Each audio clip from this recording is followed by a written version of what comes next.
اور اس کی جو روح ہے وہ انسان کی روحانیت ہے۔ جب روح اور جسم کا جب ملاپ ہوا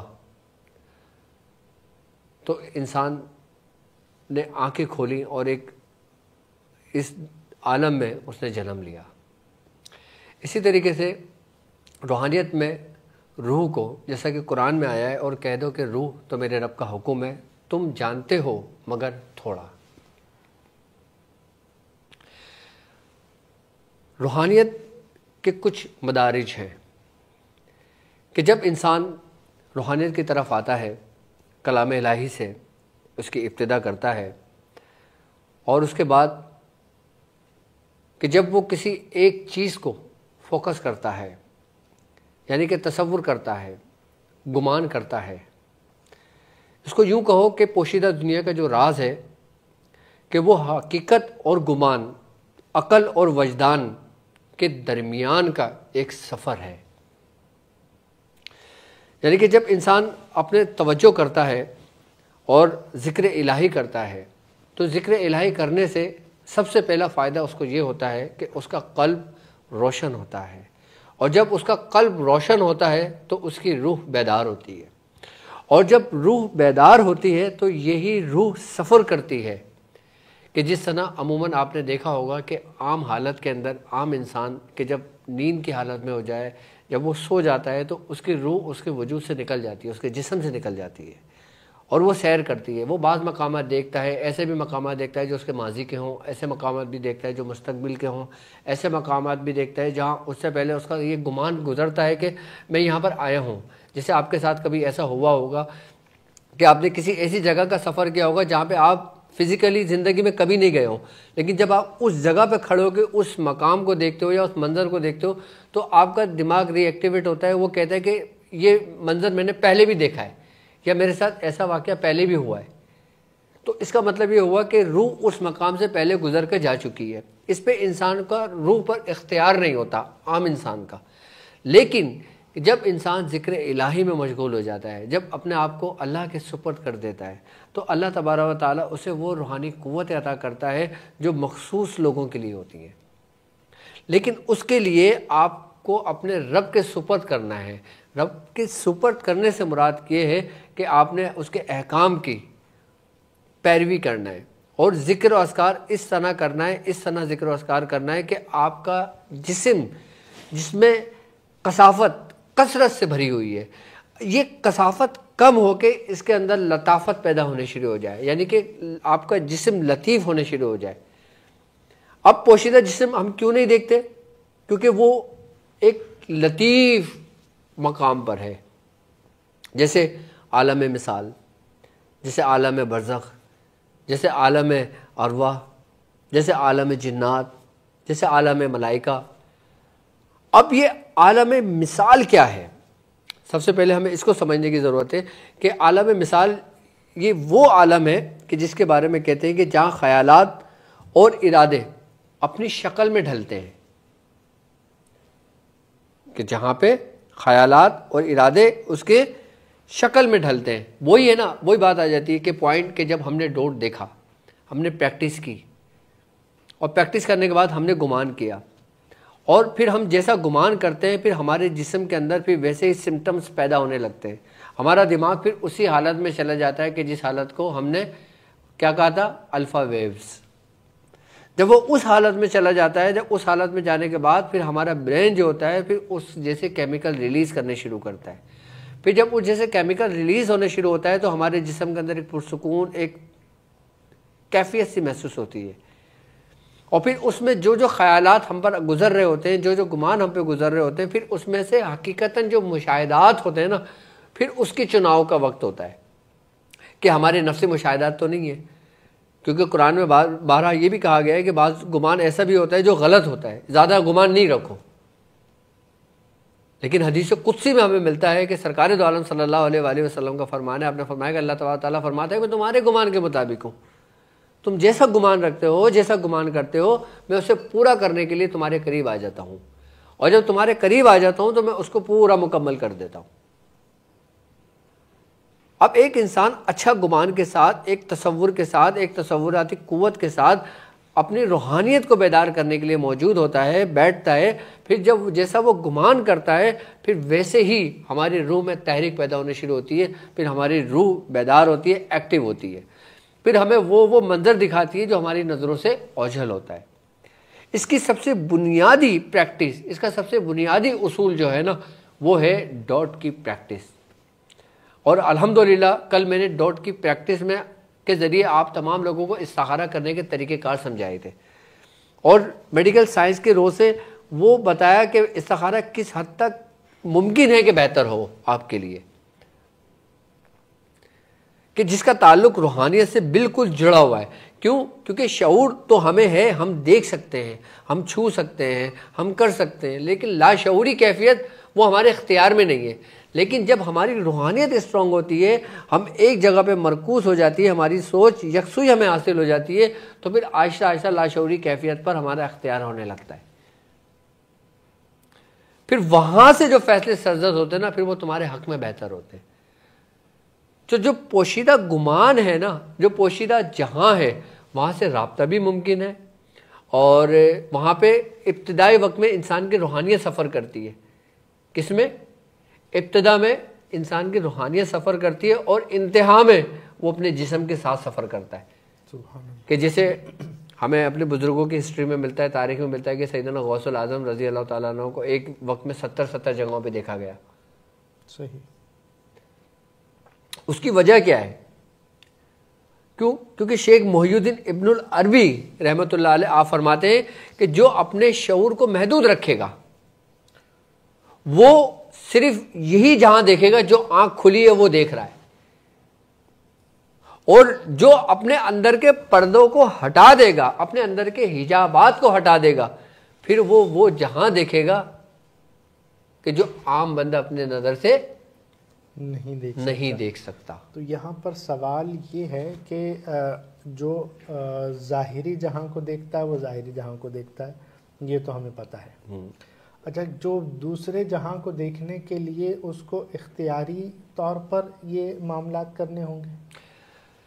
دیکھیں، سب سے پہلے تو یہ ہوتا ہے نا کہ انسان جب کوئی کام کر رہا ہوتا ہے وہ اختیار کے ساتھ کر رہا ہوتا ہے، لیکن وہ ایسا کام کر رہا ہوتا ہے جو غیر اختیاری ہوتا ہے۔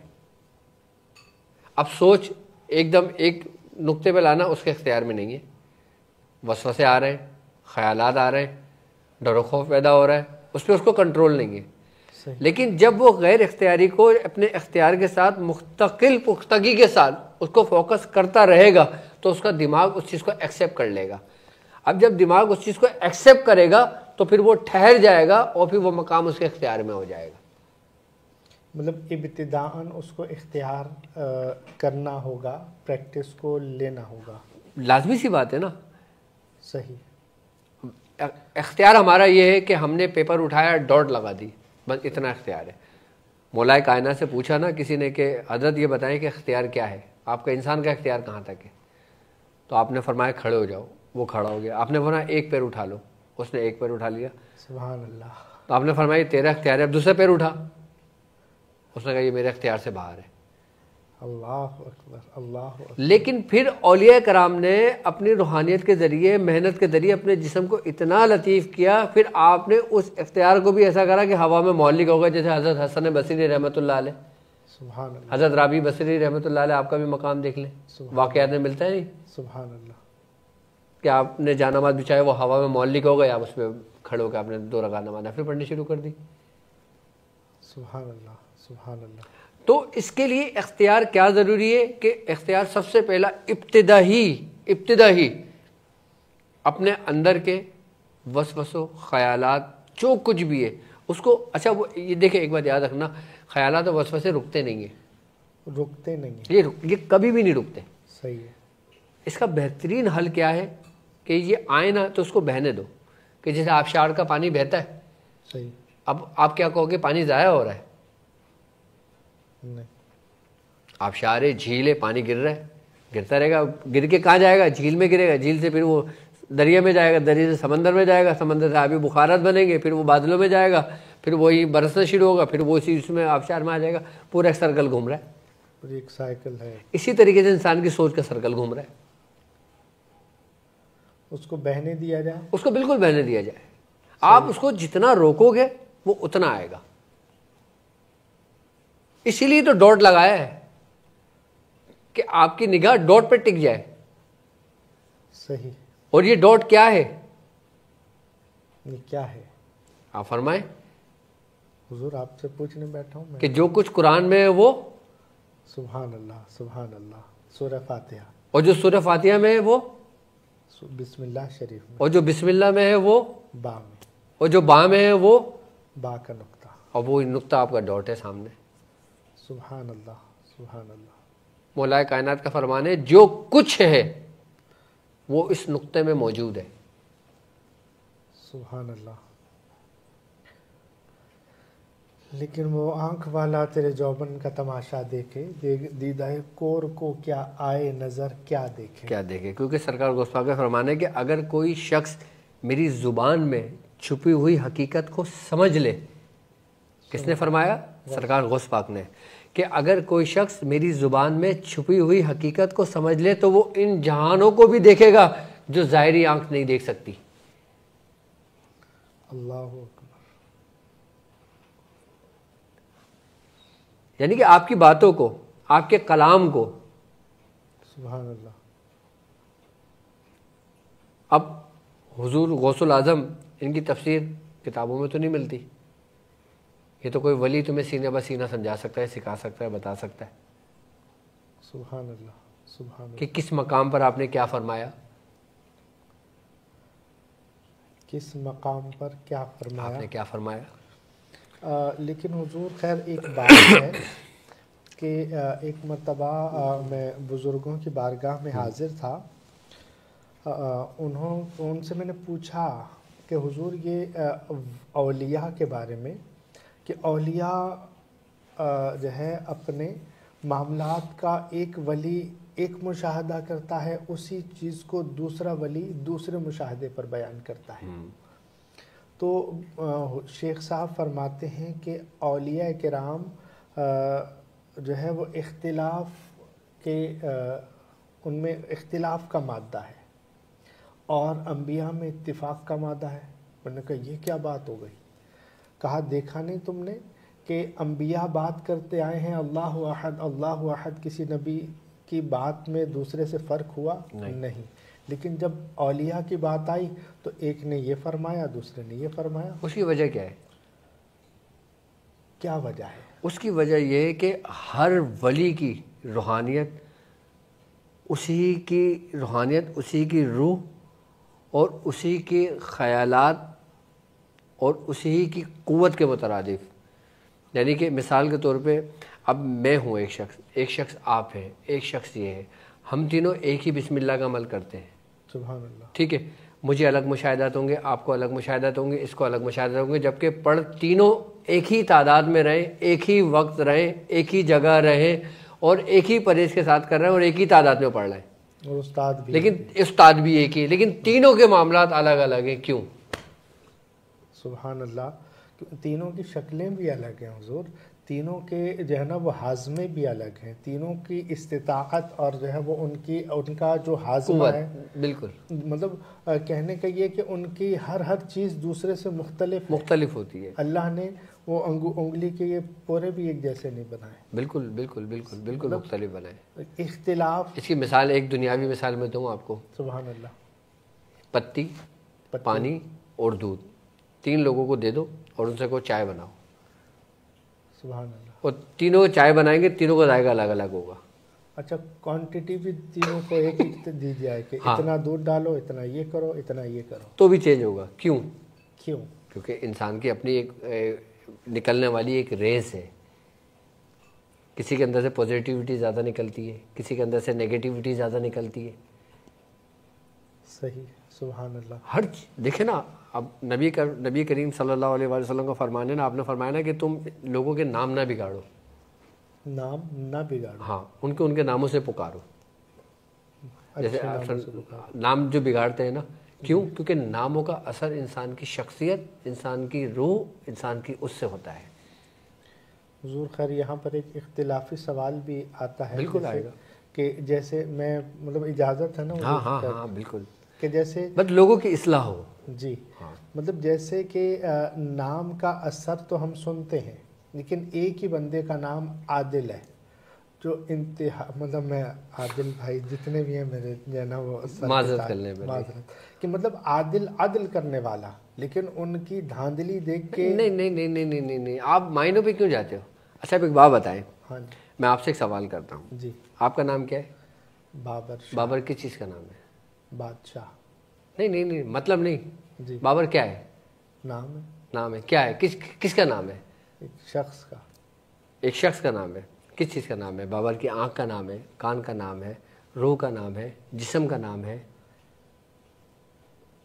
جس معاشرے میں ہے اس میں رکھا ہوا لوگوں کا ایک نام ہے. کوئی بابر سے پکارتا ہے، کوئی شاہ کہہ کے پکارتا ہے، کوئی سید کہہ کے پکارتا ہے، کوئی مختلف ناموں سے پکارتے ہیں. تو وہ کس کو پکارتے ہیں؟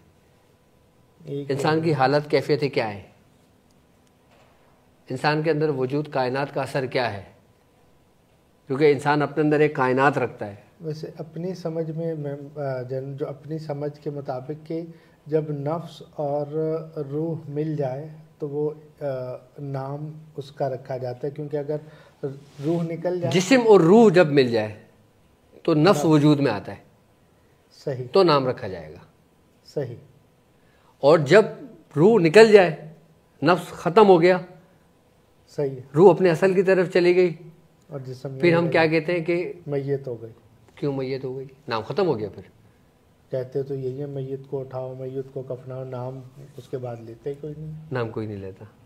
حالانکہ ان کے ابا بھی ہوں گے. اب یہی نفس اگر سرکش ہے تو اس کا مقام کہاں پر ہے؟ اس کا نام کہاں پر ہے؟ اب عادل ہے، عادل سرکش نہیں ہو سکتا. اب بہت سے لوگوں کے نام اہل بیت کے نام پر ہیں، صحیح ہے. نبیوں کے نام پر ہیں، مطلب اللہ کے بڑے صالحین بندوں کے نام پر ہیں. سوال پر میں مطلب کافی اسی طرف آ رہا ہوں نا، طویل ہو گئی. اسی کی طرف وجہ میں اس کی وجہ ہے نا، اس لیے میں آ رہا ہوں. میں کیوں؟ صحیح. میں نے بھی کیا کہا کہ نفس اگر شریر رہا اس کا، صحیح. نفس اگر شریر رہا تو اس کا مقام الگ ہے. اگر اس نے نفس کشی کی، جسے قرآن کہتا ہے کہ کامیاب ہوا وہ شخص جس نے تزکیہ نفس کیا. صحیح. جب انسان تزکیہ نفس کرتا ہے تو اس کا اثر کس پر ہوتا ہے؟ اس کی روح پر ہوتا ہے. روح پر ہوتا ہے. نام کا بھی اثر ہوتا ہے. نام کے اثر کے ساتھ ساتھ اس کی کیفیات بھی اس کی بدلتی ہے. اب ہم کیا سمجھتے ہیں کہ اب عادل کا مطلب عدل کرنے والا ہے، تو یہ شخص عدل ہی کرے گا، غلط انصاف نا انصافی نہیں کر سکتا، جبکہ ایسا نہیں ہے. جی یہ سوال یہ لغوی معنی ہے، صحیح. اس کی باطن الگ ہے. تو جیسے آپ نے فرمایا کہ نام کا اثر شخصیت پر پڑتا ہے، بالکل تو پڑتا کیا ہے. پڑتا ہے؟ نام کا اثر شخصیت پہ اس حد تک پڑتا ہے کہ وہ ایک واقعہ، لیکن وہ پھر یہ مناسب نہیں ہے اس وقت کرنا. میں اس کا اثر بتاؤں گا، اثر اس کا. صحیح. لیکن اثر اتنا پڑتا ہے، اتنا اثر پڑتا ہے کہ میں ایک چھوٹی سی ایک مثال دے دیتا ہوں کہ اب معلوم نہیں کہ وہ بہتر لگے نہ لگے، کہ ایک شخص تھا، وہ گستاخ تھا، صحابی کا گستاخ تھا. تو لیکن چھوڑ دیں، پھر یہ بات کہیں اور نکل جائے گی اس کی طرف. صحیح. تو ہم مطلب اپنی طرف آ جاتے ہیں. نام پر کچھ نہ کچھ اثر پڑتا ضرور ہے، مطلب عدل کی لازمی پڑتا ہے، لازمی پڑتا ہے. مطلب اس نام کا جو اس کی برکت اس کو ضرور ملے گی، یہ کہہ لیں. سر جی اب وہ کہتے ہیں نا، اگر کوئی اپنے نام کے آگے نسبت قادری لگا لیتا ہے، سبحان اللہ، تو لوگ کیا بولتے ہیں؟ یہ سرکار غوث پاک کی نسبت سے لگایا ہے. سبحان اللہ. اگر اثر نہ ہوتا تو پھر نسبت کیا تھی؟ سبحان اللہ. مطلب اثر ہے تو نسبت ہے نا. سبحان نام میں اثر ہے تو آپ کی نسبت قائم ہے نا. آپ نے کیوں قادری لگایا اپنے نام کے آگے؟ نسبت بولتے ہو نا کہ میری نسبت ہے، میری محبت ہے، میری عقیدت ہے. کیوں؟ کیونکہ اس میں اثر ہے، وہ ان کی روحانیت ہے کہ جن کی نسبت سے لگا رہے ہیں، کیونکہ وہ مقبول بارگاہ بندے ہیں اللہ کے. صحیح. تو حضور خیر کہنے کا یہ ہے کہ خیر نام کا اثر پڑتا ہے، لیکن مجھے یہ بتائیے کہ جب ہم یہ پریکٹس شروع خود سے کرتے ہیں، ٹھیک ہے، اس میں جیسے پہلا سوال یہ تھا کہ پوشیدہ جہانوں سے رابطہ ممکن ہے، اس پر آپ نے کافی تفصیلی جواب ارشاد فرمایا. جو مطلب کافی آسان کیا، لیکن پھر بھی چونکہ ایک گفتگو گنجائش رہ جاتی ہے. اچھا، لیکن یہ ہے کہ اس کے لیے کیا استاد کا ہونا ضروری ہے، یا خود بھی کبھی کبھار کھل جاتا ہے، یا کیا ہے؟ دیکھیں خود کچھ بھی نہیں کھلتا، خود صرف گمراہی کا راستہ کھلتا ہے. خود صرف گمراہی کا راستہ کھلتا ہے. اگر خود ہی کی ضرورت تھی تو اللہ اپنے محبوب بندوں کو نہ بھیجتا، اپنے نبیوں کو نہ بھیجتا. سبحان اللہ، وہ جائے استاد خالی ہست. بالکل ایسا ہی ہے. سبحان اللہ. کیونکہ حضور کا فرمان ہے کہ تم جب کسی راستے کا تعین کرو، کسی راستے کا انتخاب کرو، پہلے اس کا رفیق تلاش کر لو جو اس راستے سے گزرا ہوا ہو یا جو وہ کام جانتا ہو. الرفیق ثم الطریق، پہلے رفیق ہے پھر طریق ہے.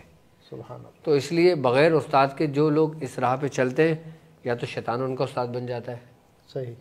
وہ نے کہا نا کہ بغیر استاد کے گمراہیوں کے در کھلتا ہے. اچھا حضور، خیر جیسا کہ ہمیں کیسے پتہ چلے کہ یہ ہمارا جو استاد ہے ہمیں صحیح گائیڈ کر رہا ہے؟ جیسے کہ وہ جنید بغدادی رحمۃ اللہ تعالیٰ علیہ کا ہی واقعہ تھا کہ حضور کو کہا کہ حضور 1 سال ہو گیا آپ تو، یا کئی سال ہو گیا پتہ نہیں، کہ آپ نے مجھے کچھ سکھایا ہی نہیں، مجھے کچھ کھل کے نظر ہی نہیں آتا. تو کہا پھر کیا چاہتے ہو؟ بولا حضور اجازت دیں میں کہیں اور جاتا ہوں. تو کہیں اور جا کر جب اس نے کچھ دیکھا تو کچھ عرصے بعد حضرت ملے تو کہا کہ کیا کر رہا ہو؟ بولا آج کل تو ہم عالم ملکوت کی سیر کرتے ہیں. ہاں بالکل. کہا اب کرنا تو لاہور پڑھ لینا. وہ لاہور پڑھا تو زمین پہ گر گیا، کیچڑ میں، زمین میں، دلدل میں. تو وہ جا کر کہا کہ حضور پہلے تو کچھ سکھایا نہیں، اب میں کہیں سفر کر ہی رہا تھا تو آپ نے وہ بھی میرا بند کروا دیا.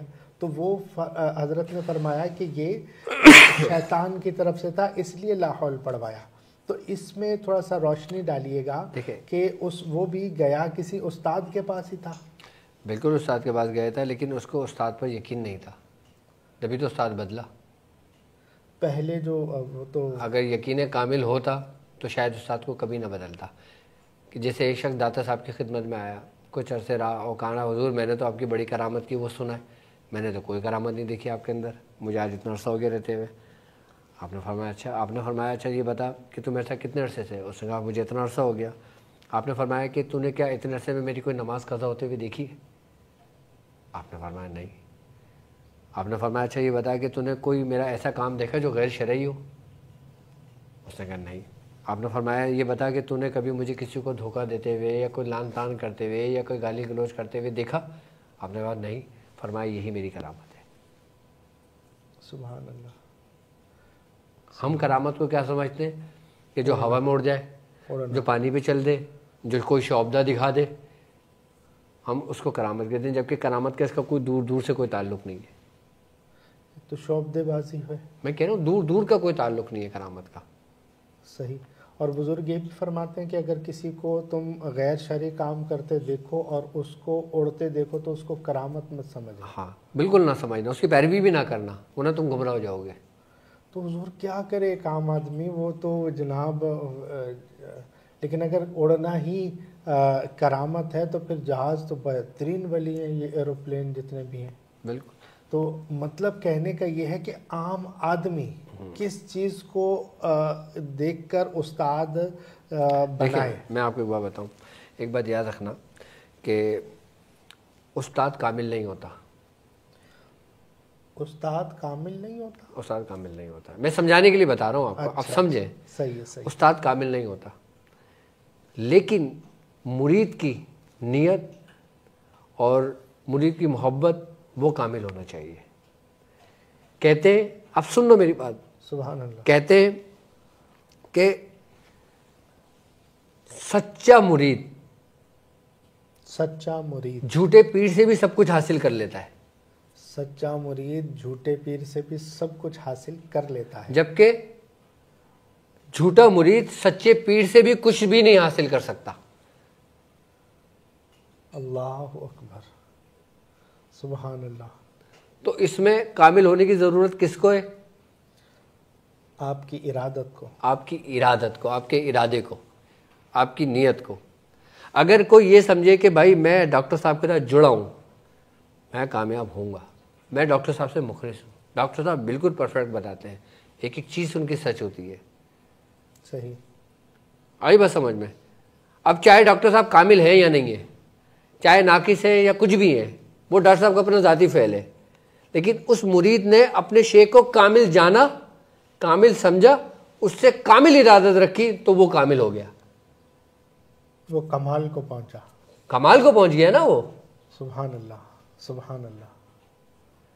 مطلب یہاں پر جو ضرورت ہے وہ، اچھا ایک چیز ہے کہ مطلب وہ شخص اگر وہ نویں نویں نہ یار بنائیے وانگ کمینے لوکاں، مرشد دے دا وارے اتے محکم لائیے چوکاں، نویں نویں نہ یار بنائیے وانگ کمینے لوکاں. کہ جناب اللہ تبارک و تعالیٰ نے جب آپ کو ایک مرشد کا دروازہ دے دیا ہے تو وہیں پر آپ دھرنا دے کر بیٹھو کہ یہاں سے کچھ لے کر جاؤں گا، کہ نویں نہ یار بنائیے، کہ نئے نئے یار نہ بنائے وہ ہمیشہ بھٹکتا ہی رہتا ہے. پھر وانگ کمینے لوکاں، جو کمینے مطلب وہ بزرگوں نے یہ لفظ بالکل بالکل بالکل کہا ہے، بزرگوں نے فرمایا کہ اس میں جو ہے نا وہ مطلب کمی ہے. دیکھو ایک بات یاد رکھنا شاہ صاحب، کہ جو انسان اپنے اصل کو چھوڑ دیتا ہے نا، جو انسان اپنے اصل کو چھوڑ دیتا ہے نا، پھر وہی اصل اس کو ذلیل و رسوا کر دیتی ہے.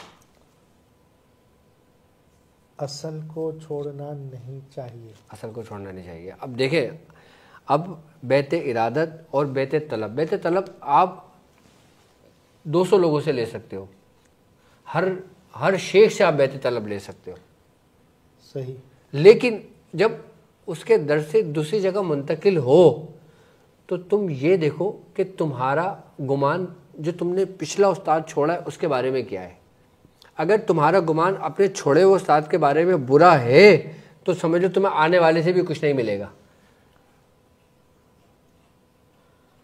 اچھا، تمہیں آنے والے سے بھی کچھ نہیں ملے، کچھ نہیں، چاہے وہ کتنے ہی کامل کیوں نہ ہو. اگر آج کے دور میں کہوں خواجہ صاحب ہیں، داتا صاحب ہیں، بابا صاحب ہیں، ان سے بھی کچھ نہیں ملے گا، ان سے بھی کچھ نہیں ملے گا، بالکل کچھ نہیں ملے گا. اللہ اکبر. آپ کیا سمجھتے ہو اس رستے کو؟ لوگ کیا سمجھتے ہیں؟ اصل میں ہم اپنی کوتاہی، اپنے ہاتھ کی کمائی کی وجہ سے اپنی منزلوں میں رکے ہوتے ہیں، آگے نہیں بڑھ پا رہے ہوتے.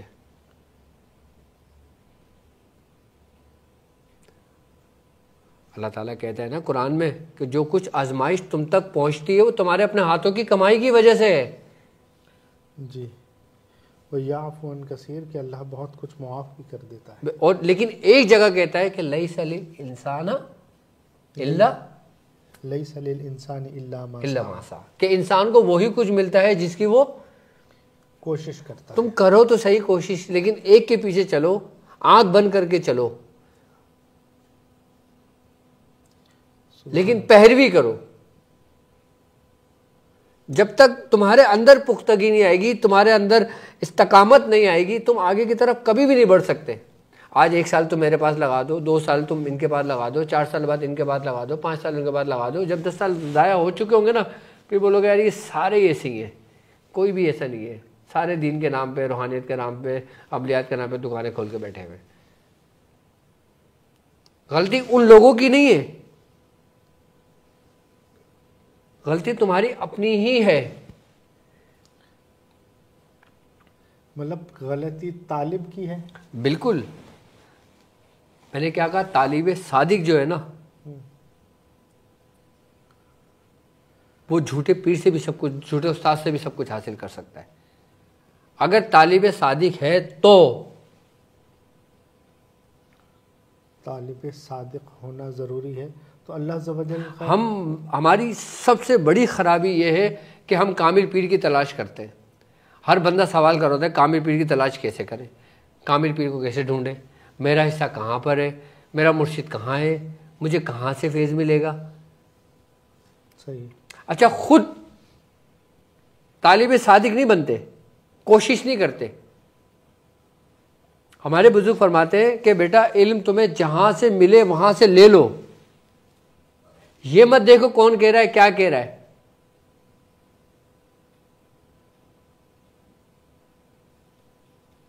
صحیح.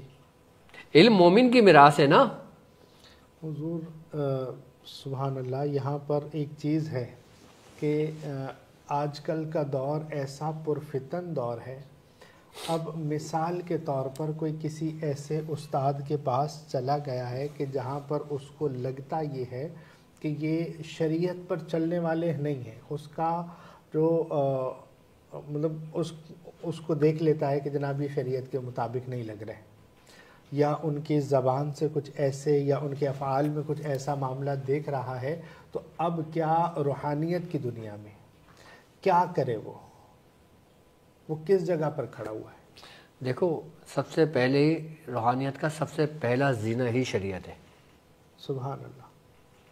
اس کے بغیر اگر کوئی چلتا ہے تو وہ سمجھ لو کہ شیطان کے پیچھے چل رہا ہے. صحیح ہے. ٹھیک ہے. اب شریعت میں یہ ہے کہ وہ صرف اتنا دیکھے کہ یہ شریعت کا پیروکار ہے یا نہیں. صحیح. یہ کسی گناہ کبیرہ میں ملوث تو نہیں ہے. صحیح. اب یہ نہیں کہ اگر اس نے غلطی سے کوئی الٹا ہاتھ سے کھیر اڑا کے کھا لیا، نہیں یار یہ شریعت کے خلاف کام کر رہا ہے، چھوڑ دو اس کو.